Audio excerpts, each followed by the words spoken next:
The LA test drives are an important event on the Road to World Car calendar. And they are a must attend for many of our jurors.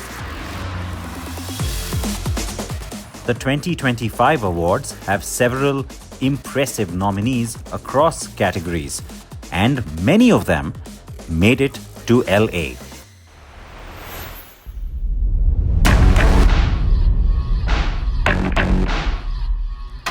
And as always, our international jurors had some favorites and also some cars they were keen to test. And we have some of the hot favorites for you and why they liked them. First up, one of the best-selling cars in the world, the unassuming and super compact mini hatch, the Suzuki Swift. Very popular as a city runabout in Europe, India, South Africa, Australia, New Zealand, and Latin America. The Suzuki Swift cannot get out of its own way, but cute looking. Love the way you sit in it. It's like an old Mini Cooper from the 60s. The size is perfect. All it needs is a manual transmission and maybe a peppier engine, and that thing would sell very well in the US. From the small end of the spectrum to a large car that many of our jurors found surprising and appealing. I have to drive a lot of more, but I think Lexus GX is one of my favorite. It's a very big car, a strong engine, a lot of capabilities. So for now, I think that's my favorite. I'm driving the Lexus GX now. After a couple of EVs, I have come back into an ICE, and a massive one at that. This just feels very large to drive, but nicely appointed interior. And it's very smooth and refined and easy. But yes, cannot imagine having one of these in India. It's huge. Wouldn't want to be driving it in the traffic.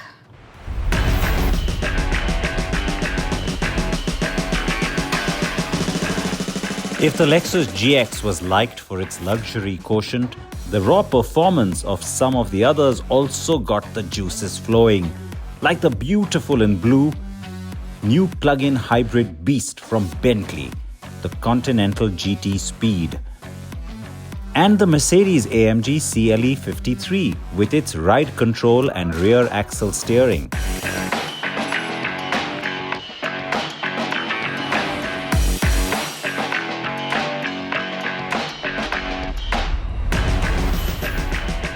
But for me, this car is like too harsh. Yeah. I mean, I like it. It is a sports car, and of course you need instantaneous response and hardness, and stiff suspension, and quick shifting. But at the end, this is a little bit too much on the way it feels. It's like a rebel. You know what? Yeah. It's just like that. But if you just see it from the sports driving experience, it's awesome. At the end, you have a very, very well executed vehicle, super fast, fun to drive, very precise. But it wasn't just all about the high-end cars. The practical and compact everyday runabouts also get their fair share of attention.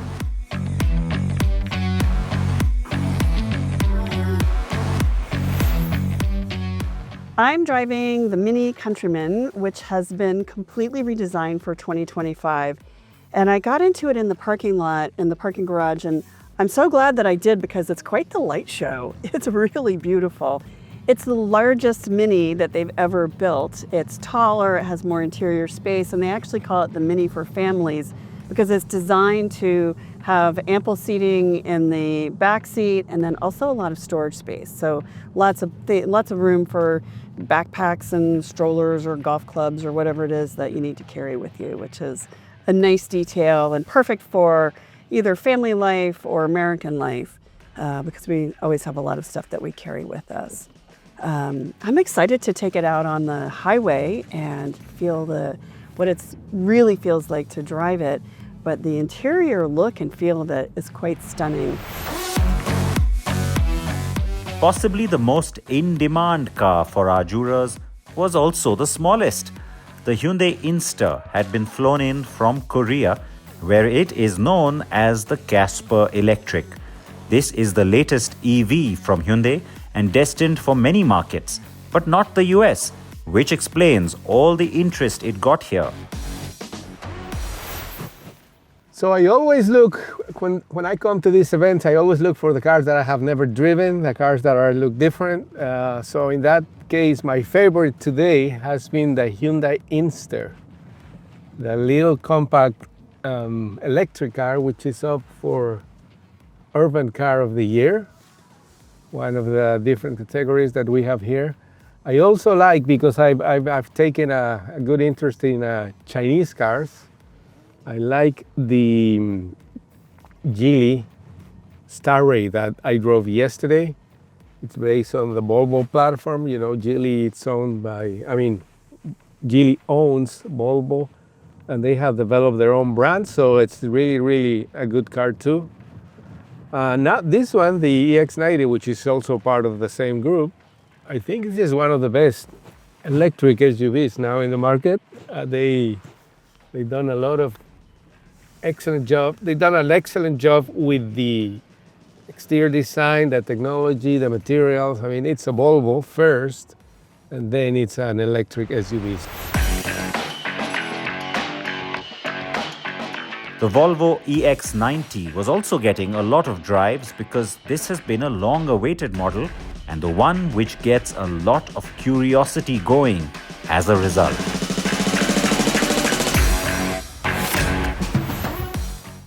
So right now I'm driving the new Volvo EX90, which is the electric version of the flagship XC90. So this is the most modern Volvos ever, and it's a flagship electric Volvo, which is their philosophy for the future.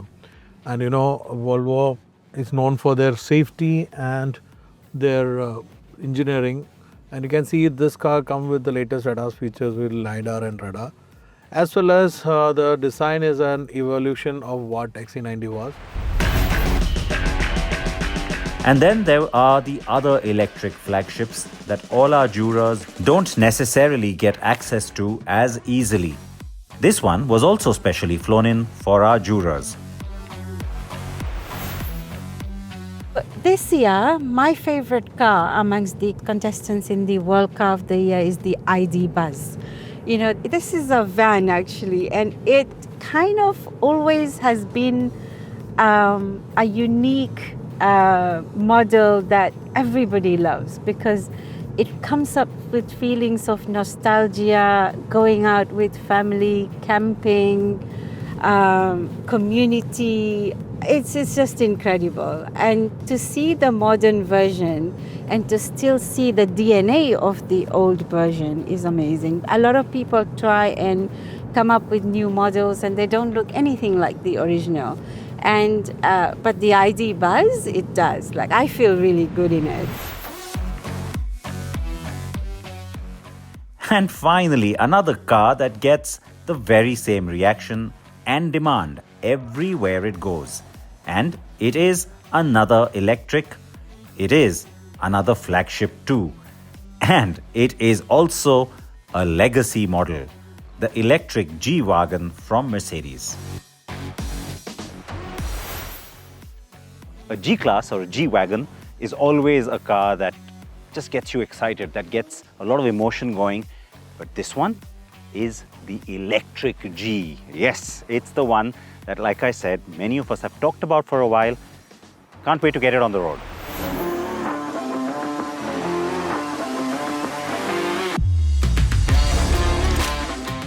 The LA test drives are very popular with our jurors because, as you can see, not only do they get access to some of the eligible vehicles they may not otherwise get their hands on, but they also get to drive them on perfect roads.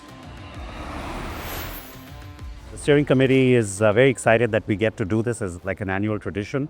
So on behalf of my colleagues on the committee, I think this is just special. It's special. I think you all voice that every year as to why it is. It's not just the cars, is it? So it's great. It's great all of you are here. It's great that you take the time to share your thoughts and your experience. So thank you. Thank you from World Car and also from Beth and Jerry. They're sort of missing not being here right now, I think. It's awesome that you're here, and thank you for that.